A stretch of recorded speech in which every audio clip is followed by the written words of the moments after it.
Change അല്ലേ, consistency, അങ്ങനെയൊക്കെ ഉള്ളതിനെയാണ് നമ്മൾ ഡെവലപ്മെന്റ് എന്ന് പറയുന്നത്. എങ്ങനെയാണ് മനുഷ്യന്മാർ ചേഞ്ച് ചെയ്യുന്നത്, നമ്മുടെ ലൈഫ് സ്പാൻ്റെ ക്രോസിൽ നമ്മൾ എങ്ങനെ കൺസിസ്റ്റൻ്റ് ആയിട്ടിരിക്കുന്നു, പിന്നെ ഫ്രം കൺസെപ്ഷൻ നമ്മൾ അമ്മയുടെ വയറ്റിൽ കൺസീവ് ആവുന്ന ഒരു മരണം വരെ ഏതൊക്കെ ചേഞ്ചസിൽ കൂടെയാണ് നമ്മൾ കടന്നു പോകുന്നത് അല്ലേ. നമ്മൾ പ്രധാനമായിട്ട് ചേഞ്ചസിനെ പറ്റി പറയുകയാണെങ്കിൽ നമുക്ക് ഫിസിക്കൽ ഡെവലപ്മെന്റ് ഉണ്ട്, കോഗ്നിറ്റീവ് ഡെവലപ്മെന്റ് ഉണ്ട്, സൈക്കോ സോഷ്യൽ ഡെവലപ്മെന്റ് ഉണ്ട്. ഫിസിക്കൽ ഡെവലപ്മെന്റ് എന്ന് പറഞ്ഞാൽ എന്താ? നമ്മുടെ ശരീരം, ബ്രെയിന്, motor skills, sensory capacities, health, wellness, അതൊക്കെയാണ് ഫിസിക്കൽ ഡെവലപ്മെന്റിൽ വരുന്നത്. കോഗ്നിറ്റീവ് ഡെവലപ്മെന്റിലാണെങ്കിലോ നിങ്ങളുടെ മെന്റൽ പ്രോസസ്സസ് അല്ലേ, learning, attention, memory, language, thinking, reasoning, എന്തോരം കാര്യങ്ങളൊക്കെ വരുന്നത്, ക്രിയേറ്റിവിറ്റി, അതൊക്കെ ചെയ്യുന്നതാണ് cognitive development. And psychosocial development എന്ന് പറഞ്ഞാൽ എന്താണ്? നിങ്ങളുടെ emotions, personality, social relationships, identity, how you evaluate your self, അങ്ങനെയുള്ള കാര്യങ്ങളൊക്കെയാണ് എന്താണ് സൈക്കോ സോഷ്യൽ ഡെവലപ്മെന്റിൽ വരുന്നത്. അപ്പം ഏതൊക്കെ സ്റ്റേജസിൽ കൂടെയാണ് നമ്മൾ പാസ് ചെയ്യുന്നത്, എത്ര ഒരു ഡെവലപ്മെന്റ് സ്റ്റേജസ് നമ്മൾ കടന്നു നോക്കുകയാണെങ്കിൽ ബർത്ത് അല്ലേ, നമ്മൾ കൺസീവ് ചെയ്യുന്നത് മുതൽ ബർത്ത് വരെ ഒരു സ്റ്റേജാണ് അല്ലേ. അത് കഴിഞ്ഞിട്ട് ബർത്ത് കഴിഞ്ഞിട്ട് ഒരു ഇൻഫൻസി സ്റ്റേജ് ഉണ്ട്, അത് കഴിഞ്ഞ് അഡോളസൻസ് ഉണ്ട്, ചൈൽഡ്ഹുഡ് ഉണ്ട്, അഡോളസൻസ് ഉണ്ട്, അഡൾട്ട്ഹുഡ് ഉണ്ട്, ഓൾഡ് ഏജ് ഉണ്ട്, ആൻഡ് ഫൈനലി ഡെത്ത് ആണ്. അപ്പം നമ്മൾ എങ്ങനെയൊക്കെയാണ് ഓരോ സ്റ്റേജിൽ കൂടെ കടന്നു പോകുന്നത്, ഓരോ സ്റ്റേജിലും അതിൻ്റെ പ്രത്യേകതകൾ എന്തൊക്കെയാണ്, അങ്ങനെയുള്ള പിന്നെന്താണ്, അതൊക്കെയാണ് ഓരോ ക്യാരക്ടറിസ്റ്റിക്സും തിയറീസൊക്കെയാണ് നിങ്ങൾ ഇവിടെ പഠിക്കുന്നത്. അപ്പം നമ്മൾ പറയുകയാണെങ്കിൽ ഒരു മനുഷ്യനുണ്ടാകുന്ന qualitative changes in the organism as a ഹോളിനെയാണ് നമ്മൾ ഡെവലപ്മെന്റ് എന്ന് പറയുന്നത് അല്ലേ. നമ്മളെങ്ങനെ നമ്മുടെ ശരീരത്തിൽ മൊത്തം ഒരു സിംഗിൾ സെല്ലുലാർ ഓർഗാനിസം ടു നമ്മൾ ഇത്രയും ഒരു കോംപ്ലക്സ് ബീയിങ് ആയിട്ട് എങ്ങനെ ഒരു കണ്ടിന്യൂസ് പ്രോസസ്സിൽ കൂടെ ഇമോഷണലായിട്ടും ഫിസിക്കലായിട്ടും ഇന്റലക്ച്വലായിട്ടും ചേഞ്ച് ചെയ്ത് how you become A comprehensive being എന്നുള്ളതാണ്.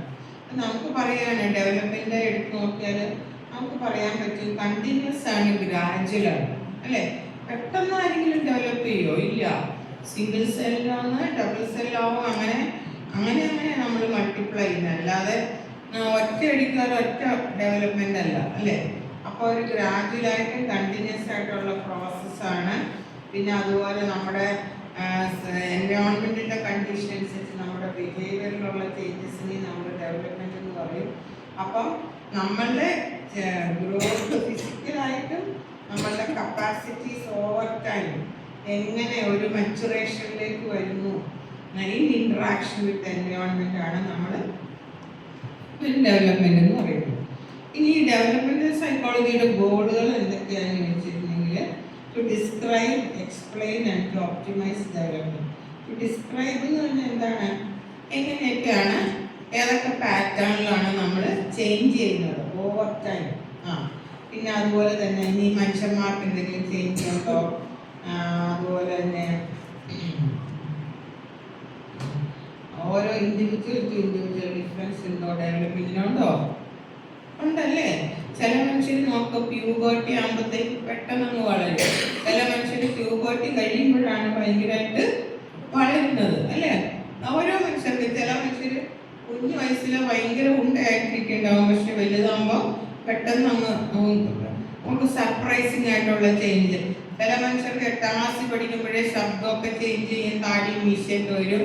പക്ഷെ ചില മനുഷ്യർക്ക് ഡിഗ്രിയൊക്കെ എത്തുമ്പോഴായിരിക്കും അങ്ങനത്തെ വ്യത്യാസമൊക്കെ വരുന്നത്. അപ്പം നമുക്ക് ഒന്നും പറയാൻ പറ്റില്ല. ഡെവലപ്മെന്റ് എന്ന് പറഞ്ഞാൽ അങ്ങ് പെട്ടെന്ന് ഒരു സുപ്രഭാതത്തിൽ വരുന്ന ഒരു ചേഞ്ചാണ് എന്നൊന്നും നമുക്ക് പറയാൻ സാധിക്കില്ല എന്നാണ്.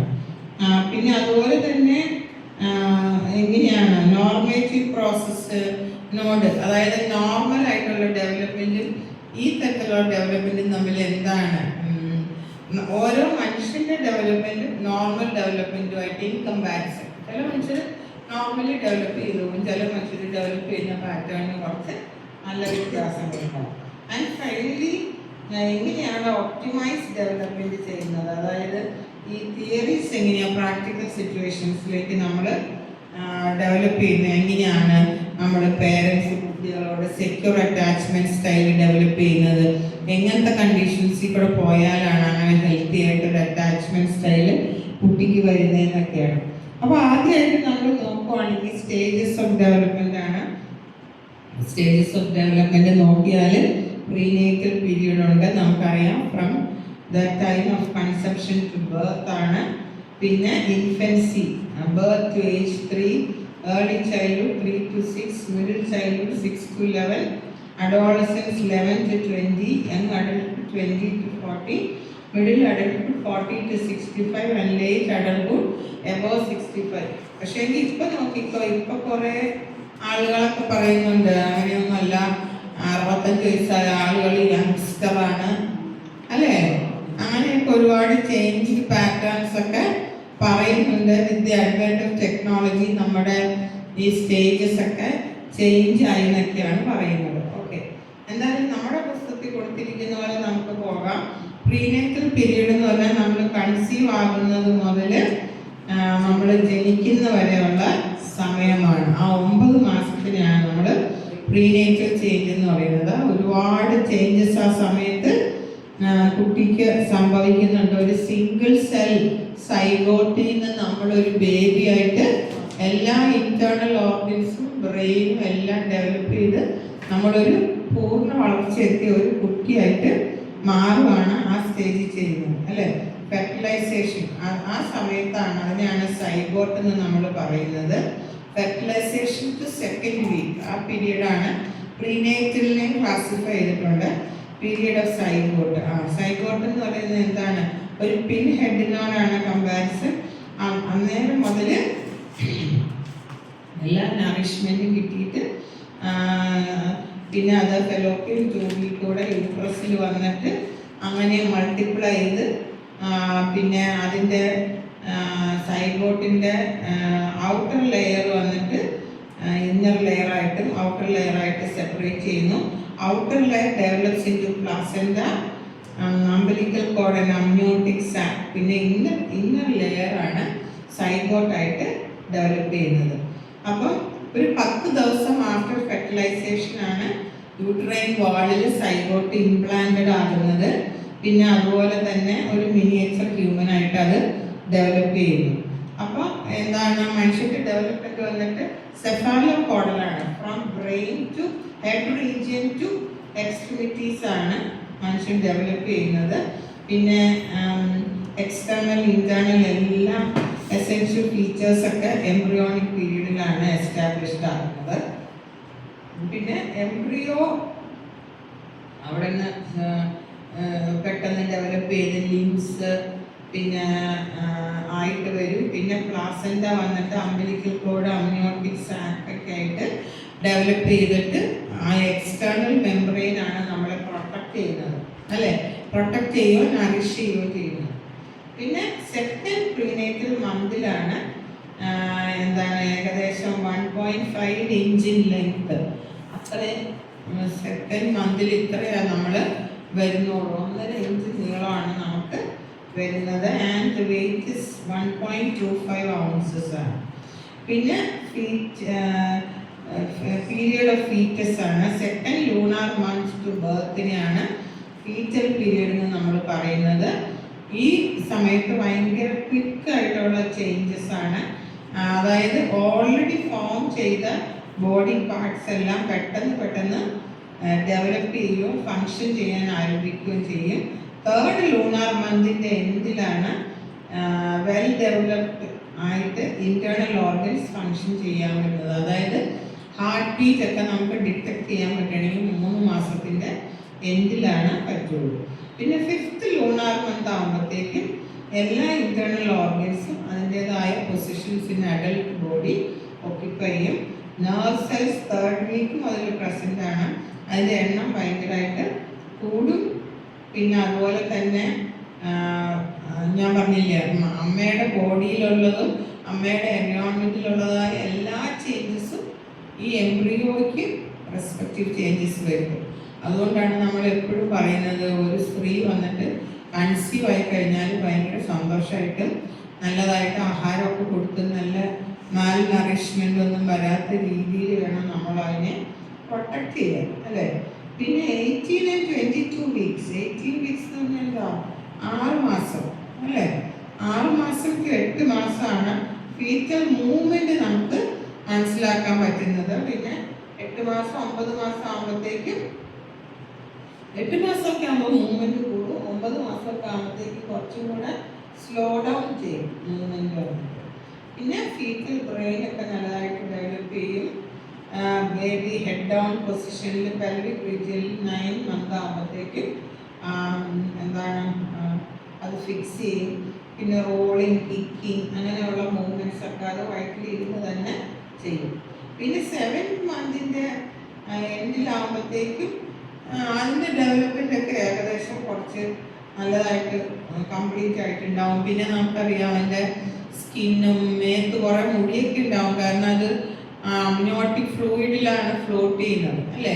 അപ്പോൾ അതിൻ്റെ മേത്ത് അതിനനുസരിച്ചുള്ള ചേഞ്ചസ് ഉണ്ടാവും. ഈ 7 മന്ത് കഴിയുമ്പോഴാണ് സ്കിന്നും ഒക്കെ കുറച്ചും കൂടെ നല്ലതായിട്ട് വന്ന് ഈ ഹെയർ ഒക്കെ ഇങ്ങനെ ഫോൾ ഓഫ് ചെയ്ത് 9th മന്തിൽ ബേബി പുറത്ത് വരാനായിട്ട് കുറച്ചും കൂടെ റെഡി ആവുന്നത്. പിന്നെ 8th മന്തിൽ എല്ലാം ഫുൾ ടേം ഇൻഫൻറ്റിൻ്റെ പോലെ എല്ലാം ഫോം ആകും. പിന്നെ 9th മന്തിലാണ് ബേബി പുറത്ത് വരുന്നത്. അപ്പോൾ പുറത്ത് വന്ന പീരീഡിനെ നമ്മൾ പോസ്റ്റ് നേറ്റൽ പീരീഡ് എന്ന് പറയുന്നത്, അല്ല അതിന് മുന്നേ നമ്മൾ പ്രീ നേറ്റൽ എന്ന് പറഞ്ഞു.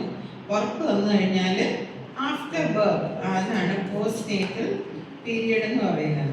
അപ്പോൾ പോസ്റ്റ് നേറ്റൽ പീരീഡിലും ഒരു കുറേ സ്റ്റേജസ് ഉണ്ട്. ലൈക്ക് നിയോനേറ്റൽ പീരീഡ് 4 വീക്ക് വരെയാണ്, ജനിച്ചത് മുതൽ 4 വീക്ക് വരെയാണ് നിയോനേറ്റൽ പീരീഡ് എന്ന് പറയുന്നത്. റെസ്പിറേഷൻ നല്ലതായിട്ട് അത് ഗെയിൻ ചെയ്യും, ന്യൂട്രിയൻസ്, പിന്നെ അതിനെ ഡൈജസ്റ്റ് ചെയ്യാൻ പറ്റും, വേസ്റ്റ് എക്സ്ക്രീറ്റ് ചെയ്യാൻ പറ്റും, ബോഡി ടെമ്പറേച്ചറിനെ റെഗുലേറ്റ് ചെയ്യാൻ പറ്റും, കാർഡിയോ വാസ്കുലർ അഡ്ജസ്റ്റ്മെൻറ്റ്സ് ഒക്കെ അതിന് ചെയ്യാൻ പറ്റും. പിന്നെ 4th വീക്ക് to 1 ഇയറിലാണ് നമ്മൾ ഇൻഫൻസി എന്ന് പറയുന്നത്. ഇൻഫൻസിയിൽ ഗ്രോത്ത് റേറ്റ് ഭയങ്കര ക്വിക്കായിരിക്കും, ടീത്ത് വരും, മസ്കുലാർ നെർവസ് സിസ്റ്റം ഒക്കെ മെച്യൂർ ചെയ്യും, കമ്മ്യൂണിക്കേറ്റ് ചെയ്യാൻ തുടങ്ങും, അല്ലേ? 4 മാസം മുതൽ ബേബി ക്വീൻ സൗണ്ട്സ് ഒക്കെ ഉണ്ടാക്കും, നമ്മളോട് കമ്മ്യൂണിക്കേറ്റ് ചെയ്യും. അവർ ഒരുപാട് എക്സ്പ്രഷൻസ് ഒക്കെ ഉണ്ടാകും, അല്ലേ? ആ ഊന്നൊക്കെ പറഞ്ഞ് അവർ, പിന്നെ അവർക്ക് ഇഷ്ടപ്പെട്ടില്ലെങ്കിൽ അവർ കരയും, അല്ല പിന്നെ പരിചയമുള്ളവരെ കാണുമ്പോൾ ചിരിക്കും, അങ്ങനെ പലതരത്തിലുള്ള റെസ്പോൺസസ് തരും. ദെൻ 1 ഇയർ to puberty ആണ് ചൈൽഡ്ഹുഡ് എന്ന് പറയുന്നത്. ഇവിടെ ഗ്രോത്ത് റേറ്റ് ഭയങ്കര ഹൈ ആണ്, പെർമനൻറ്റ് ടീത്ത് വരും, മസ്കുലർ കൺട്രോൾ വരും, ബ്ലാഡർ ആൻഡ് ബവൽ കൺട്രോൾ വരും, ഇൻ്റലക്ച്വൽ ആയിട്ടുള്ള എബിലിറ്റീസ് കൂടി വരും, അതായത് ചൈൽഡ്ഹുഡിൽ. ദെൻ പിന്നത്തെ സ്റ്റേജാണ് അഡോളസൻസ്. അഡോളസൻസ് പിന്നെ നമുക്കറിയാം അവർ അഡൽട്ടും അല്ല ചൈൽഡും അല്ലാത്ത ഒരവസ്ഥയാണ്, അല്ലേ? ആ സമയത്ത് നമ്മളിങ്ങനെ എന്താ പറയുക, നമുക്ക് ഒരുപാട് എന്താ പറയുക ക്രൈസിസ് സ്റ്റേജിൽ കൂടെ, ഐഡൻറ്റിറ്റി ക്രൈസിസ് ഒക്കെയാണ് നമുക്ക് ആ സ്റ്റേജിലുള്ളത്. നമ്മളൊരു മെച്യൂർ ബീയിങ് ആവും, reproductively functioning and emotionally mature being ആകും. ഗ്രോത്ത് സ്പേർട്ട് ഭയങ്കര ക്വിക്കായിട്ട് നമ്മൾ ഗ്രോ ചെയ്യും, മോട്ടോർ സ്കിൽസ് എല്ലാം ഡെവലപ്പ് ചെയ്യും, ഇൻ്റലക്ച്വൽ എബിലിറ്റീസ് ഓൾസോ ഡെവലപ്പ്. പിന്നെ അത് കഴിഞ്ഞിട്ടാണ് അഡൾട്ട്ഹുഡ് വരുന്നത്. പിന്നെ ടു ഓൾഡ് ഏജ്, അതായത് ഒരു 10 ഏർലി ആൻഡ് ലേറ്റ് ഇയറീസ് ആയിട്ടില്ല, ഇല്ല സൈക്കോഅനലിറ്റിക് ആൻഡ് കോഗ്നിറ്റീവ് തിയറീസ് ഒന്നും ആയിട്ടില്ല, സ്റ്റേജസ് പറയുന്നുള്ളൂ. അപ്പം ആ സ്റ്റേജിലാണ് നമുക്ക് കുറച്ചും കൂടെ സ്റ്റെബിലിറ്റി വരുന്നത്, അല്ലെ? നിങ്ങൾ ആലോചിച്ച് നോക്കിക്കുക, നിങ്ങൾ എപ്പോഴാണ് സ്റ്റേബിൾ ആയത്? നിങ്ങളുടെ ആഗ്രഹങ്ങളൊക്കെ സ്റ്റെബിലൈസ് ചെയ്ത് ഏത് വയസ്സിലാണ്? ഇതുവരെ ആയില്ലേ? ആയില്ലേ?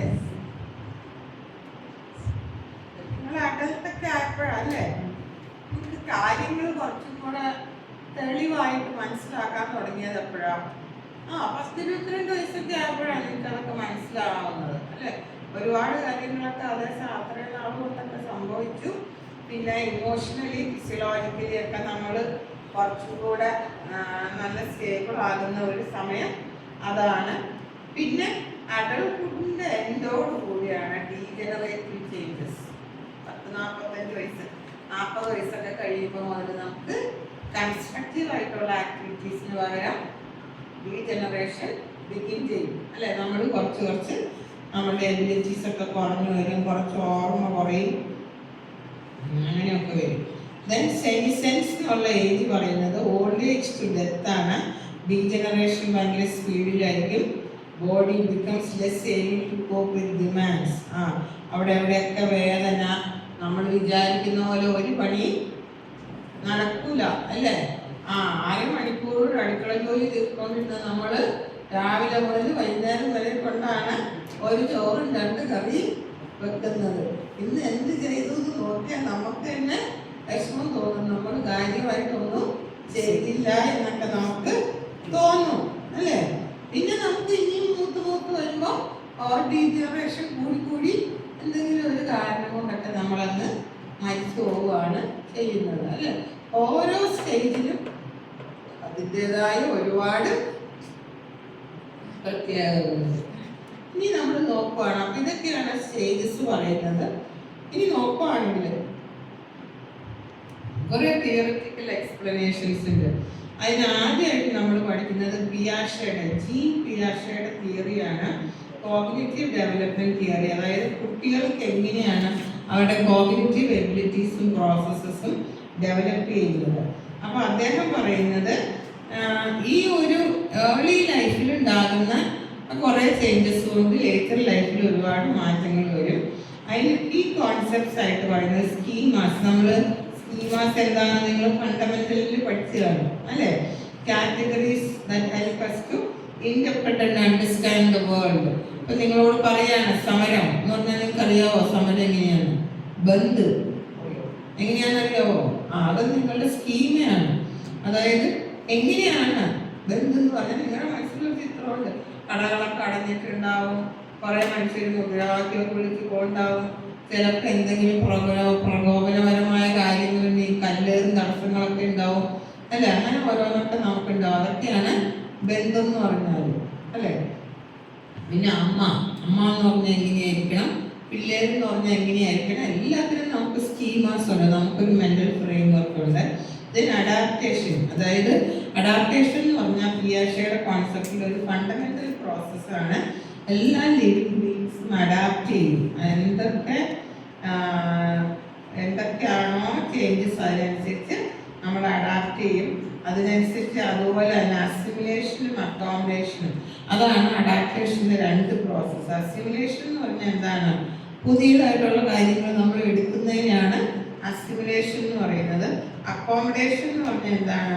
എക്സിസ്റ്റിംഗ് ആയിട്ടുള്ള സ്കീമാസിനെ ഐഡിയാസിനെയൊക്കെ അലേർട്ട് ചെയ്ത് പുതിയ കാര്യങ്ങളോട് നമ്മളെ തന്നെ എന്താ പറയുക എക്യുപ്പ് ചെയ്യുന്നതിനാണ് അക്കോമഡേഷൻ നമ്മൾ പറയുന്നത് അല്ലേ. അപ്പം നമുക്ക് ഓൾറെഡി എക്സിസ്റ്റിംഗ് ആയിട്ടുള്ള സ്കീമാസ് ഒക്കെ നമ്മൾ മോഡിഫൈ ചെയ്യും. ദെൻ വേറൊരു പ്രോസസ്സ് കൂടെ ഉണ്ട്, ഈക്വിലിബ്രേഷൻ. അതായത് പിയാഷെ പറയുന്നത് എന്താണെന്ന് വെച്ചിട്ടുണ്ടെങ്കിൽ there is a balance between assimilation and accommodation. നമ്മൾ എടുക്കുന്നതും പിന്നെ നമ്മൾ അഡാപ്റ്റ് ചെയ്യുന്നതുമായിട്ടൊരു ബാലൻസ് ഉണ്ട്. അത് ഈക്വിലിബ്രേഷൻ എന്നുള്ള പ്രോസസ്സിൽ കൂടെയാണ് നമ്മൾ എടുക്കുന്നതെന്ന്. ഇനി പിയാഷെ പറയുന്നത് കുറേ സ്റ്റേജസ് ഓഫ് ഡെവലപ്മെൻറ്റിൽ കൂടെ ഓരോ മനുഷ്യരും കടന്നു പോകും. അതിൽ ഫസ്റ്റ് സ്റ്റേജാണ് സെൻസറി മോട്ടോർ സ്റ്റേജ്. ഞാൻ നിങ്ങളോട് പറഞ്ഞു, ഒരു ചെറിയ ബേബി എന്ന് പറഞ്ഞാൽ ബേബിക്ക് ഏറ്റവും അധികം എന്താണ്, ബർത്ത് 2 ഇയേഴ്സിൽ ഇൻഫൻറ്റ് വന്നിട്ട് സെൻസസ് ആൻഡ് മോട്ടോർ എബിലിറ്റീസ് ആണ് അതിൻ്റെ വേൾഡിനെ മനസ്സിലാക്കാൻ വേണ്ടി ഉപയോഗിക്കുന്ന. എല്ലാ സാധനവും തൊട്ട് നോക്കും, വായിൽ വെച്ച് നോക്കും അല്ലേ. എല്ലാം നമ്മളതിനെ എടുത്തു പിടിക്കുകയായി നോക്കിക്കോ, കാല് വെച്ച് അത് പലത് നോക്കും എല്ലാ സാധനങ്ങളും. അതായത് പലതരത്തിലുള്ള സെൻസ് ഓർഗൻസിലൂടെ ഓരോ സാധനങ്ങളും ചെറിയ ഒച്ചമയം കേട്ട് അവർ ഞെട്ടും അല്ലേ. ഞാൻ ഇപ്പോഴും ഓർക്കും, എൻ്റെ മോളെ ഇങ്ങനെ കുളിപ്പിക്കാൻ വേണ്ടി എണ്ണ തേച്ച് കിടക്കുമ്പോൾ ഒരു കോഴി കൂടിയാൽ മതി, ഉടനെ ഞെട്ടി ഞെട്ടി തരിച്ച് കരയണമാണ്. കോഴി ഇങ്ങനെ ചവയൊക്കെ അടിച്ചിങ്ങനെ കൊക്കരേക്കോന്ന് പറയുമ്പോഴത്തേക്ക് ഇവള് പേടിച്ച് കരയും അല്ലേ. ഞാൻ പണ്ട് വിചാരിക്കുന്നത് ഇവള് ഭയങ്കര പേടിച്ചതൂടിയാണ്. പക്ഷെങ്കിൽ അത് ആ ഒരു സ്റ്റേജിന്റെ ഒരു പ്രത്യേകതയാണ്. ഏറ്റവും കൂടുതൽ ഇൻഫർമേഷൻ അവരുടെ സെൻസ് ഓർഗൻസിൽ കൂടെയാണ് അവര് റിസീവ് ചെയ്യുന്നത്. അതുപോലെ തന്നെ ഒരുപാട് റിഫ്ലെക്സസ് ഉണ്ട് അല്ലേ. എന്തൊക്കെ റിഫ്ലെക്സസ്? കാലിന്റെ അടി തൊട്ടാല് കിക്കിളി കൂടും അല്ലേ. ഓരോ മേത്ത് ഓരോ സ്ഥലത്തും ഓരോ റിഫ്ലെക്സസ് ഉണ്ട്. ഓരോ റിഫ്ലെക്സ്, ഒരുപാട് തന്നെ റിഫ്ലെക്സസ് ചൈൽഡിനുണ്ട്. അതൊക്കെ നമുക്കൊരു സർവൈവലിന്റെ ഭാഗമായിട്ട് നമുക്ക് തന്നെ ഉള്ളതാണ് അല്ലേ. പിന്നെ നമുക്ക് ഒരുപാട് സെൻസറി മോട്ടോർ സ്കിൽസ് ഉണ്ട്. നിങ്ങൾ നോക്കിയാൽ മനസ്സിലാവും. ഈ കുഞ്ഞു ബേബിയുടെ മുന്നിൽ ഒരു സാധനം ഉണ്ടെങ്കിൽ അത് കോർഡിനേഷൻ, കൈ വെച്ച് ആ സാധനം പിടിച്ചത് വായിക്കൊണ്ടാൻ എത്ര സമയം. നമ്മളാണെങ്കിൽ ഒരു സാധനം കണ്ടാൽ ഉടനെ എടുത്തത് വായിടാൻ നിമിഷ നേരം മതി. പക്ഷെ ഒരു കൊച്ചിനെ നോക്ക്, അത് ഇളകി മറിഞ്ഞ് ആ സാധനം എടുക്കണം. എന്തോരം കഷ്ടപ്പെട്ടിട്ടാണ് തൊടാൻ നോക്കി അടിച്ച് ഒരു വിധത്തിലാണ് ആ സാധനം എടുത്ത് കഴിപ്പിക്കുന്നത്. പിന്നെ അത് വായിക്കൊണ്ടാൻ വേണ്ടി എന്തോരം കഷ്ടപ്പെടുന്നത് അല്ലേ. പണ്ട് എനിക്ക് ഓർമ്മയുണ്ട്, പണ്ട് എൻ്റെ ഗ്രാൻഡ് മദർ എങ്ങനെയാന്ന് വെച്ചാൽ പിള്ളേർക്ക് ഈ സെൻസറി മോട്ടോർ, അമ്മയ്ക്ക് അത് അറിഞ്ഞൂലായിരിക്കും, അതിൻ്റെ പ്രിൻസിപ്പിൾ അതാണ്. പൊരിയില്ലേ, പൊരി എന്ന് പറഞ്ഞ് ഈ ശിവരാത്രിക്കൊക്കെ മേടിക്കാൻ കിട്ടൂലേ, ആ പൊരി മേടിച്ചിട്ട് പാലിലിട്ട് കൊടുത്ത് ഈ കുട്ടി കമന്ന് നടക്കാൻ തുടങ്ങുന്ന പോലെ. അപ്പൊ ഈ പൊരി തിന്നാലുള്ള ഗുണം എന്നാന്ന് വെച്ചാൽ അത് വിക്കിലൊന്നും പോകില്ല, അത് അലിഞ്ഞു പോകുമല്ലോ. വായിലെ വെള്ളത്തിൽ അത് അലിഞ്ഞു പോകും. അപ്പൊ അതിനൊരു ഉപ്പുണ്ട്. അപ്പൊ ഈ കൊച്ചിന്റെ വായിൽ ഒരു പൊരി തിന്ന് കഴിയുമ്പോൾ അതിന് ആ ഉപ്പ് എന്നുള്ള ഒരു ടേസ്റ്റ് കിട്ടും. അപ്പൊ അതെന്ത് ചെയ്യും? ഈ പൊരി എടുക്കാൻ വേണ്ടി കഠിനമായി പരിശ്രമിക്കുക. അപ്പൊ അതിന്റെ മുന്നിൽ ഇങ്ങനെ പൊരി കതറിയിട്ട് കൊടുക്കും 5-6. അത് വളരെ കഷ്ടപ്പെട്ട് പൊരി എടുത്ത് ആദ്യമൊക്കെ എന്തോരം കഷ്ടപ്പെടും. പിന്നെ ഞൊടിയിടയിൽ പൊരി ഇടുന്നത് അങ്ങനെ പിന്നെ ശരിക്കും ഭയങ്കര നല്ല എക്സർസൈസാണ്. സെൻസറി മോട്ടോർ കോർഡിനേഷൻ ഡെവലപ്പ് ചെയ്യാൻ പറ്റിയ സാധനമാണത്. പിന്നെ അതുപോലെ നോക്കിക്കോ, പണ്ടുള്ള ആളുകൾ എല്ലാ കാര്യത്തിനും പിള്ളേരും ഒക്കെയാ എല്ലാ സാധനവും കളിക്കാൻ കൊടുക്കുന്ന സാധനങ്ങളും എല്ലാം ഇങ്ങനെ അവർക്ക് നമ്മൾ എടുക്കുന്ന എല്ലാ സാധനവും കൊടുക്കും. അത് വെച്ച് അവർ കുറേ കൈവച്ചും കാല് വെച്ചും ഒക്കെ ഒരുപാട് ഇങ്ങനെ ചെയ്ത് അവർ പെട്ടെന്ന്. അതുപോലെ പായൽ നിലത്ത് കിടക്കുമ്പോൾ അവർക്ക് എന്തോരം മസിൽ ഡെവലപ്പ് ചെയ്യും. നിങ്ങൾ കണ്ടിട്ടുണ്ടോ? അവർ കറങ്ങും, ആദ്യം എണീക്കാൻ പറ്റൂല. പിന്നെ ആദ്യം അവർ മലന്ന് കിടക്കുകയായിരിക്കും. പിന്നെ നമ്മളും കൂടെ ഹെൽപ്പ് ചെയ്തെങ്കിൽ പെട്ടെന്ന് കമന്ന് കഴിഞ്ഞാൽ പിന്നെ അവർ കറങ്ങി ആ ചമ്മിയിൽ കിടന്നിട്ടാണ് ആ ചമ്മിയുടെ മസിൽസ് ഡെവലപ്പ് ചെയ്യണം. പിന്നെയാണ് അവർക്ക് മുട്ട കയറാൻ വേണ്ടി അവർ നോക്കും അല്ലേ. മുട്ട കയറാൻ വേണ്ടി നോക്കിയിട്ട് പിന്നെ അവർ മുട്ടുകുത്തി ഇങ്ങനെ ആടിക്കൊണ്ടിരിക്കും. അതൊക്കെ റോക്കിംഗ് ഒക്കെ നമ്മുടെ ബോഡി ഡെവലപ്പ് ചെയ്യുന്നതാണ്. ആ റോക്കിംഗ് കഴിഞ്ഞിട്ടാണ് അവർ തിരിഞ്ഞ് ഇരിക്കാൻ പഠിക്കുന്നത്. ഇരുന്ന് കഴിഞ്ഞ് പിന്നെ എവിടെയെങ്കിലും പിടിച്ച് എഴുന്നേക്കാൻ പഠിക്കും അല്ലേ. ഇപ്പോഴത്തെ പിള്ളേർക്ക് കിടക്കാനും ഒക്കെ വലിയ വണ്ടിയും കിടക്കയും ഒക്കെ ആയതുകൊണ്ട് പിള്ളേർക്ക് ഇങ്ങനത്തെ ഡെവലപ്മെന്റ് ഒന്നും ക്വിക്കായിട്ട് സംഭവിക്കുന്നില്ല. കാരണം തറ താങ്ങുന്ന പോലെ വേറെ സ്ഥലത്തുനിന്ന് സപ്പോർട്ട് നമുക്ക് കിട്ടില്ല. അപ്പം സപ്പോർട്ട് കിട്ടിയെങ്കിലേ നമുക്ക് ഡെവലപ്പ് ചെയ്യാനുള്ള ഓപ്പർച്യൂണിറ്റി ഉണ്ടാവുള്ളൂ. അപ്പം പണ്ട് കാലത്ത് എനിക്കറിയാം 8 മാസമൊക്കെ ആകുമ്പോഴത്തേക്ക് എല്ലാവരും നടക്കാൻ തുടങ്ങും. ഇപ്പൊ 8 മാസം പോയിട്ട് ഓരോ 1.25 വയസ്സാകുമ്പോഴാണ് നടക്കുന്നത്. സ്പീച്ചൊക്കെ എന്ത് ഡിലേഡാണ്. സ്പീച്ച് ഡെവലപ്പ് ചെയ്യണമെങ്കിൽ നമ്മൾ അവരോട് സംസാരിക്കണം, അവർ കേൾക്കണം. നമ്മൾ സംസാരിക്കുന്നതും ഓരോ വാക്കുകൾ പറയുമ്പോൾ നമ്മളെങ്ങനെയാ കൊണ്ടുപോകുന്നതെന്നൊക്കെ നോക്കിയിട്ടാണ് അവരത് ആദ്യം അവർ ഇമിറ്റേറ്റ് ചെയ്യുക. കാക്ക, ചാച്ച അങ്ങനെയൊക്കെ അവർ പറയുന്നത്. പിന്നെയാണ് അവർ വാക്കുകൾ പറയുന്നത്, അമ്മ അങ്ങനെയൊക്കെ പറയണമെങ്കിൽ. പിന്നെ അതിൻ്റെ അർത്ഥമൊന്നും അറിഞ്ഞുകൂടാ. പിന്നെയാണ് അവർക്ക് മീനിങ് ഫുൾനെസ് ഒക്കെ വരുന്നത്. അപ്പം ഈ സെൻസറി മോട്ടോർ സ്റ്റേജിൽ ബേബിയുടെ റിഫ്ലെക്സസ് ഉണ്ട്. പ്രൈമറി സർക്കുലർ റിയാക്ഷൻസ്, അതായത് ആക്ഷൻ, അതിൻ്റെതായ ആക്ഷൻ വെച്ചിട്ട് സ്റ്റിമുലസും റെസ്പോൺസും അത് തന്നെ ഉണ്ടാക്കാൻ പഠിക്കണം അല്ലേ.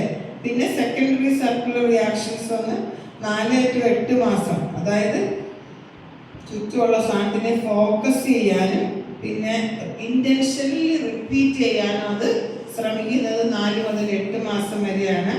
പിന്നെ കോർഡിനേഷൻ ഓഫ് സെക്കൻഡറി 8 മുതൽ 12 വരെ മാസത്തിലാണ്, അതായത് എണീക്കാനും നിൽക്കാനും പിടിച്ചു നിൽക്കാനും. ദെൻ ടെർഷ്യറി ആണ് 12 to 24 months. ആ സമയത്താണ് അവർ എക്സ്പെരിമെന്റ് ചെയ്യുന്നത്. സ്റ്റേജ് ഓഫ് എക്സ്പ്ലോറേഷൻ ആണ്. ചുറ്റുമുള്ള എല്ലാ സാധനവും അവർ വലിഞ്ഞു കയറി എല്ലാം തട്ടിത്താഴയിടും അങ്ങനെ. ദെൻ ഏർലി റെപ്രസെന്റേഷൻ തോട്ടാണ്, അതായത് സിമ്പിൾസും അവർക്ക് ചുറ്റുമുള്ള ലോകത്തിനെ പറ്റി അവർ സിമ്പിൾസ് ഒക്കെ ഡെവലപ്പ് ചെയ്യാൻ ശ്രമിക്കും. പിന്നെയാണ് pre operational stage 2 to 7 years. അവിടെയാണ് കുട്ടി മെന്റൽ റെപ്രസെന്റേഷൻസ് ഡെവലപ്പ് ചെയ്യുന്നത്. പിന്നെ പ്രിറ്റൻഡ് ചെയ്യാൻ പഠിക്കും, ഒളിച്ച് കളിക്കാൻ പഠിക്കും, അല്ല ഞാൻ ഒളിച്ചു അങ്ങനെ പ്രിറ്റൻഡ് ചെയ്യാൻ അവർ പഠിക്കും. പിന്നെ ലാംഗ്വേജ് ഡെവലപ്പ് ചെയ്യും. ഏറ്റവും കൂടുതൽ ഈ 7 വയസ്സിനുള്ളിൽ കുട്ടികൾ ഭയങ്കരമായിട്ട് വൊക്കാബുലറി ഗെയിൻ ചെയ്യും. ആ പ്രൈമറി ക്ലാസ്സിലാണ് ഏറ്റവും അധികം വൊക്കാബുലറി ഡെവലപ്പ് ചെയ്യുന്നത്. പിന്നെ ഈഗോ സെൻട്രിസം, എനിക്ക് എൻ്റെ എന്നുള്ള സാധനം ഡെവലപ്പ് ചെയ്യും. ദെൻ ആണ് സ്റ്റേജ് ഓഫ് കോൺക്രീറ്റ് ഓപ്പറേഷൻ. ആ സ്റ്റേജിൽ എന്താണെന്ന് വെച്ച് കഴിഞ്ഞാൽ 7 മുതലാണ് 12 വരെ മെൻ്റൽ ഓപ്പറേഷൻസിനെ പറ്റി ലോജിക്കലായിട്ട് തിങ്ക് ചെയ്യാൻ, കോൺക്രീറ്റ് ആയിട്ടുള്ള ഈവൻസിനെ മനസ്സിലാക്കാൻ. പക്ഷെങ്കിൽ അബ്സ്ട്രാക്റ്റ് ദൈവം എന്നൊക്കെ പറഞ്ഞാൽ അവർക്ക് മനസ്സിലാക്കാൻ ബുദ്ധിമുട്ടായിരിക്കും. പക്ഷെ കോൺക്രീറ്റ് ആയിട്ടുള്ള എല്ലാ സാധനങ്ങളെയും പറ്റി അവർക്ക് മനസ്സിലാക്കാൻ പറ്റും. അപ്പോൾ ഇതാണ് എന്താണ് പിയാഷയുടെ തിയറിയിൽ സെൻസറി മോട്ടോർ സ്റ്റേജ് ഉണ്ട്, പ്രീ ഓപ്പറേഷണൽ സ്റ്റേജ് ഉണ്ട്, സ്റ്റേജ് ഓഫ് കോൺക്രീറ്റ് ഓപ്പറേഷൻ ഉണ്ട്. ഇനി നമ്മൾ പറഞ്ഞു ഇൻഫൻസി ആൻഡ് ടോഡ്ലർഹുഡ്. ജനിച്ച് 1 year മുതൽ പിന്നെ 3 years വരെ, 2 to 3 years ആ ഏജിൽ ഇൻഫൻറ്റിൻ്റെ ലാംഗ്വേജ് വളരെ പ്രോബ്ലമാണ്. Cognition, perception, motor activity, emotion, sociability, language അങ്ങനെയൊക്കെ അവർ ആ സ്റ്റേജിലാണ് തുടങ്ങുന്നത്. നോൺ അൺനോൺ ഫേസസിനെ അവർക്ക് ഡിഫറൻഷിയേറ്റ് ചെയ്യാൻ പറ്റും. അവരുടെ അമ്മേനെയും അവർക്ക് ചുറ്റുമുള്ള ആളുകളെ അല്ലാത്ത പരിചയമില്ലാത്ത ആളുകളെ അവർക്ക് മനസ്സിലാക്കാൻ പറ്റും. ഫസ്റ്റ് 3 yearsലാണ് അതൊക്കെ അവർക്ക് സാധിക്കുന്നത്. ഫിസിക്കൽ ഡെവലപ്മെൻറ്റ് നോക്കുവാണെങ്കിൽ റാപ്പിഡാണ്. ബോഡി വെയിറ്റ് നമുക്കറിയാം, ഒരു കുട്ടി ജനിക്കുമ്പോൾ 2.5-3 കിലോ വെയിറ്റ് ചെയ്യുന്ന അവർ പെട്ടെന്ന് 1 വയസ്സൊക്കെ ആകുമ്പോഴത്തേക്കും 8-10 കിലോയൊക്കെ വെയിറ്റ് ആവും അവർക്ക്, അല്ലേ? ഭയങ്കര ക്വിക്കായിട്ട് അവർ വെയിറ്റ് ഗെയിൻ ചെയ്യും. 4 വയസ്സൊക്കെ ആകുമ്പോഴത്തേക്കും 15-17 കിലോയൊക്കെ വെയിറ്റ് വരും. ബ്രെയിൻ വെയിറ്റും അതിനനുസരിച്ച് ഡെവലപ്പ് ചെയ്യും. വെരി ഫാസ്റ്റ് ഡെവലപ്മെൻറ്റ് ബ്രെയിനാണ്. പിന്നെ ബ്രെയിനിൻ്റെ ഹാഫ് ഡെവലപ്മെൻറ്റ് 7 വയസ്സിനുള്ളിൽ പൂർത്തിയാകും.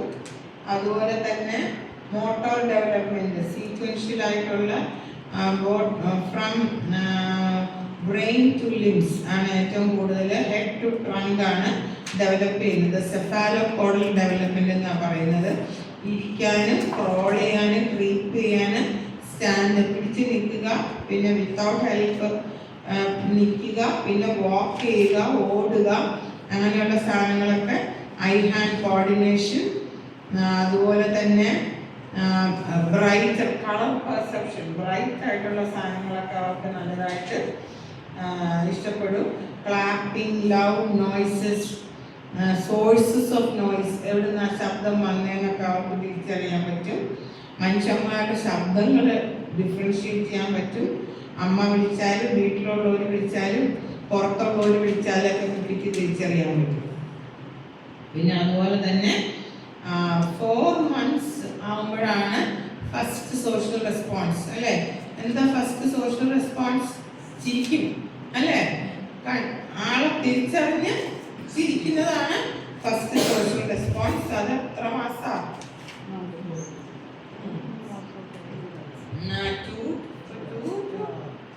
3 to 4 months ആണ്. 56 ദിവസമൊക്കെ ആകുമ്പോഴാണ് 2 months. 56 ദിവസത്തിൽ ചിരിക്കുന്നതാണ്. പക്ഷെ ഇപ്പൊ കുറച്ചും കൂടെ ലേറ്റാണ് എനിക്ക് തോന്നുന്നത്. ദെൻ അവരെ വിളിച്ചാൽ അവർക്ക് വിളിയൊക്കെ ഉണ്ടാക്കാൻ പറ്റും 6 to 12 months. പിന്നെ അതുപോലെ തന്നെ മറ്റ് അച്ഛനോ അമ്മയോ അല്ലെങ്കിൽ ആരാ അവിടെ ഉള്ള അവരുടെ കെയർ ടേക്കർ അവരെ വിട്ടുപോയാൽ അവർക്ക് പ്രോബ്ലം വരും. ഇമോഷണൽ ഡെവലപ്മെൻറ്റ് അപ്പോഴാണ് തുടങ്ങുന്നത്. അവരുടെ feelings of trust, fear, confidence, love അതൊക്കെ അവർ എക്സ്പ്രസ് ചെയ്യും, അഫെക്ഷൻ എക്സ്പ്രസ് ചെയ്യും. അതുകൊണ്ടാണ് നമ്മൾ പറയുന്നത് ഈ ഇൻഫൻസിയിലും ടോഡ്ലർഹുഡിലും നമ്മൾ വളരെയധികം കുട്ടിയെ ശ്രദ്ധിക്കുകയും അവരുടെ സെക്യൂർ അറ്റാച്ച്മെന്റ് സ്റ്റൈൽ അപ്പോഴാണ് ഡെവലപ്പ് ചെയ്യുന്നത്, ട്രസ്റ്റ് ഡെവലപ്പ് ചെയ്യുന്ന ആ സമയത്താണ്.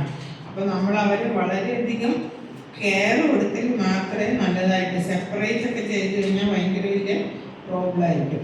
പിന്നെ അവരുടെ ഇൻ്റലക്ച്വൽ ഡെവലപ്മെൻറ്റും അതുപോലെ തന്നെ അവർക്ക് പല പല കാര്യങ്ങൾ മാനിപ്പുലേറ്റ് ചെയ്യാൻ പറ്റും. അവരുടെ ഐസിനെ ഫോക്കസ് ചെയ്യാൻ പറ്റും ഓൺ ഒബ്ജക്ട്സ് ആൻഡ് പീപ്പിൾ. പിന്നെ അതുപോലെ തന്നെ മെൻ്റൽ റെപ്രസെൻറ്റേഷൻസ് അവർക്ക് പറ്റും.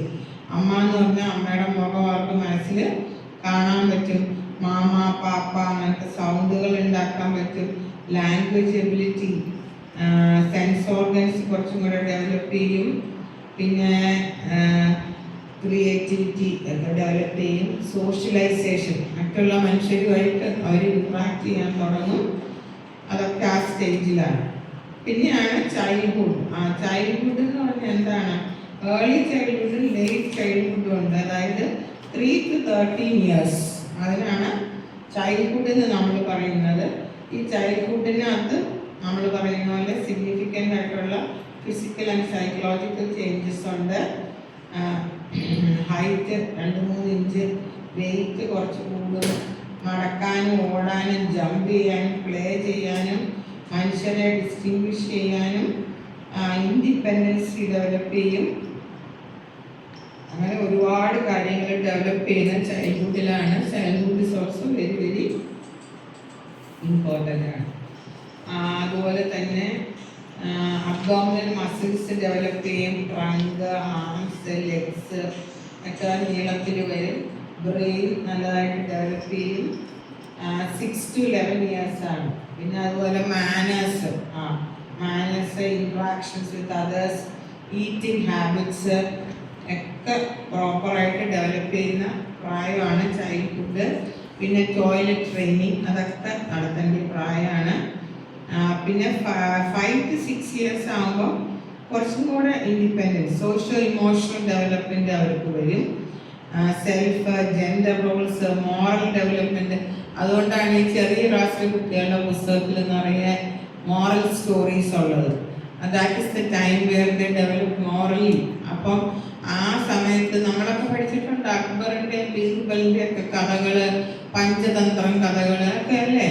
എന്തിനാ ആമയുടെയും മൊയിലിൻ്റെയും കഥ, അങ്ങനെയുള്ള കഥകളൊക്കെ നമ്മൾ അന്ന് പഠിച്ചു. എന്തിനാണ് ആ പ്രായത്തിൽ അങ്ങനത്തെ കഥകൾ നമ്മൾ പഠിച്ചത്? സ്കൂളിലും പഠിച്ചു. നമ്മുടെ ഗ്രാൻഡ് പേരൻസും പേരൻസും ഒക്കെ നമുക്ക് അങ്ങനത്തെ കഥകൾ ഒരുപാട് പറഞ്ഞു തന്നു. സോ ദാറ്റ് നമ്മളുടെ മോറൽ വാല്യൂസ് ഒക്കെ പ്രോപ്പറായിട്ട് ഡെവലപ്പ് ചെയ്യാനാണ്. പിന്നെ അതുപോലെ തന്നെ they start comparing themselves with their classmates. അത് വലിയ പ്രശ്നമാണ്. അതെന്നാന്നറിയോ?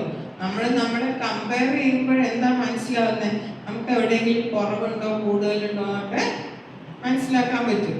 കുറവുള്ളവർക്കും കൂടുതലുള്ളവർക്കും ആഘോഷതാബോധം ഉണ്ടാവും. ഫിസിക്കൽ ഡെവലപ്മെൻറ്റ് കൂടുതൽ വരുന്ന ആളുകൾ കൂടി പിടിക്കുകയും നീളം കൂടുമ്പോൾ നമ്മൾ കുറയ്ക്കാൻ നോക്കുകയൊക്കെ ചെയ്യും ബാക്കിയുള്ള പിള്ളേരെ അപേക്ഷിച്ച്. ഇനി അവരെ പോലെ വളർച്ച ഇല്ലെങ്കിൽ നമുക്ക് ഭയങ്കരമായ ഇൻഫീരിയോറിറ്റി ഫീലിങ്സ് വരും അല്ലേ? Because of this kind of comparison.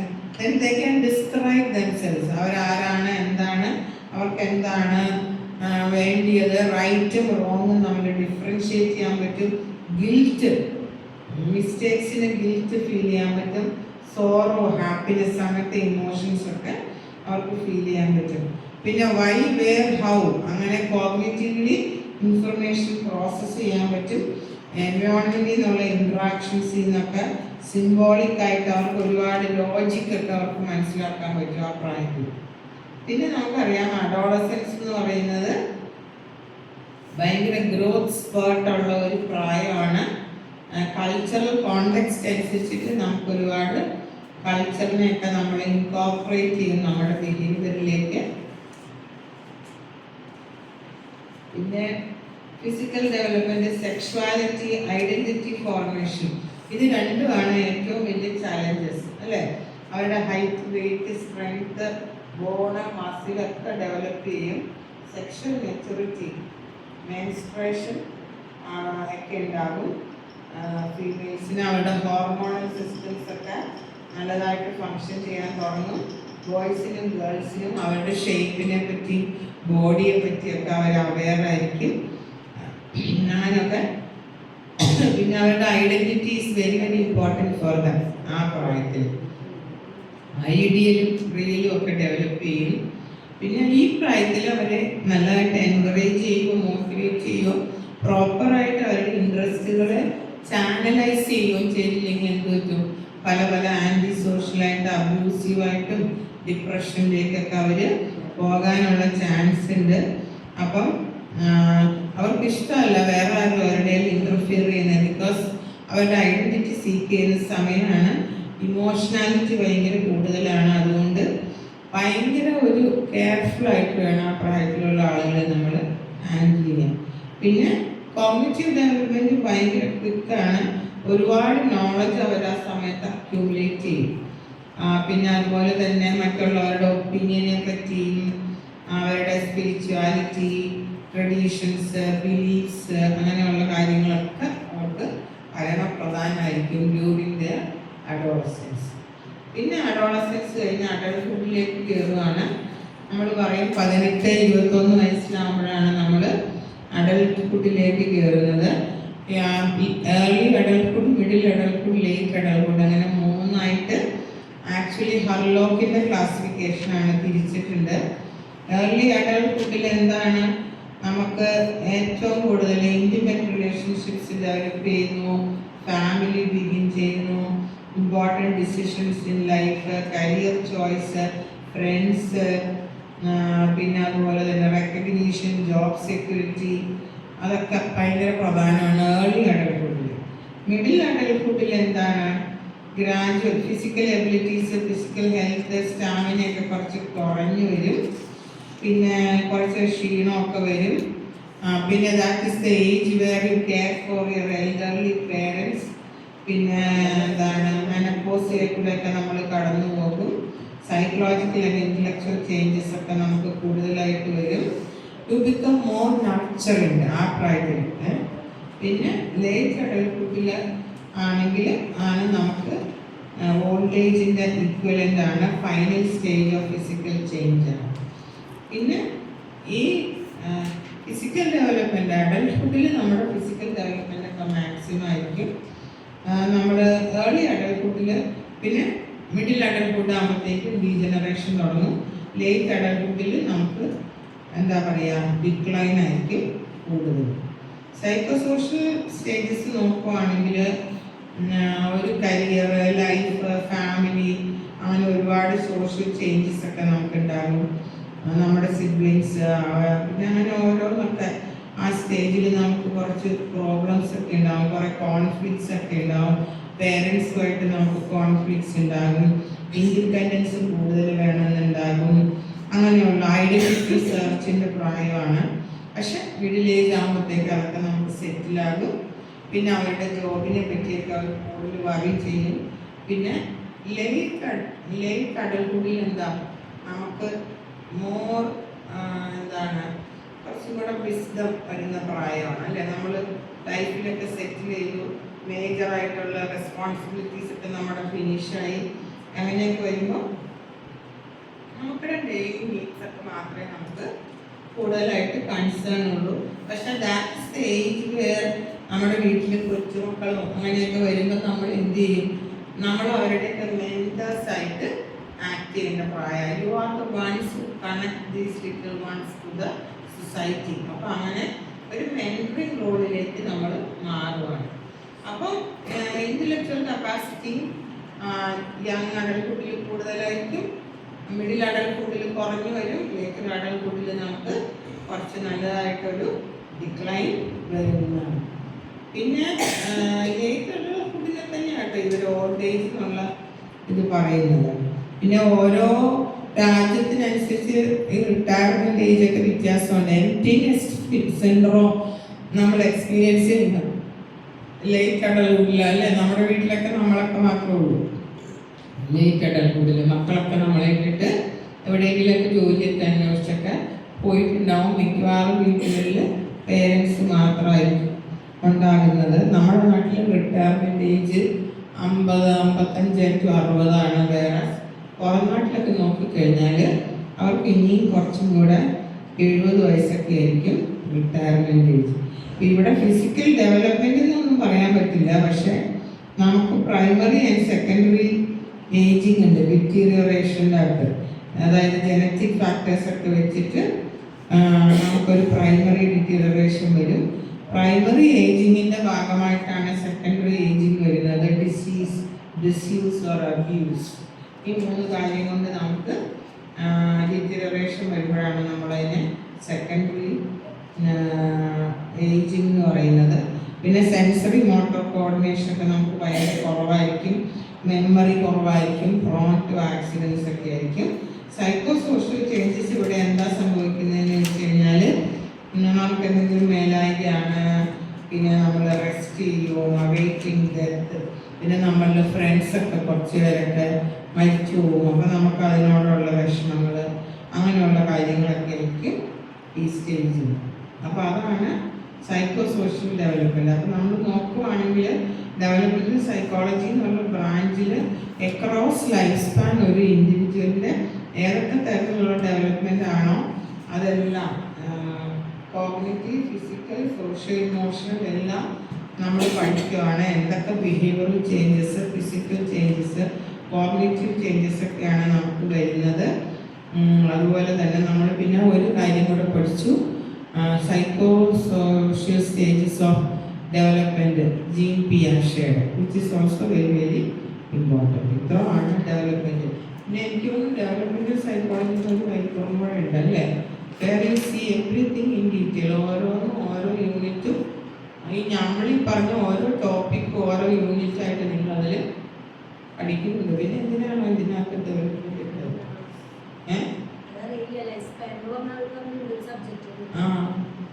പക്ഷെ ഇതിനകത്ത് തന്നിട്ടുണ്ട് ഇത്രയും സാധനം തന്നെയാണ് അതിനകത്ത് ഇൻ ഡീറ്റെയിൽ ഉണ്ട് ഓരോന്നും. പക്ഷെ ഇതിനകത്ത് ജസ്റ്റ് ഇങ്ങനെ റഫായിട്ട് പറഞ്ഞു പോയിട്ടേ ഉള്ളൂ. അപ്പം നിങ്ങൾ അത് പഠിക്കുമ്പോൾ എന്തായാലും നിങ്ങൾക്ക് ഇത് പഠിക്കാൻ ഒരു പ്രയാസവും ഉണ്ടാവില്ലെന്ന് വിചാരിക്കുന്നു.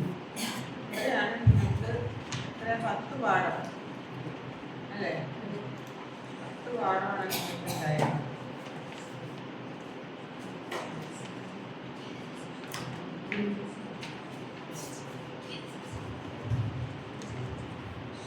എന്തെങ്കിലും ഡൗട്ട്സ് ഒക്കെ എനിക്ക് ചോദിച്ചാൽ കേട്ടോ.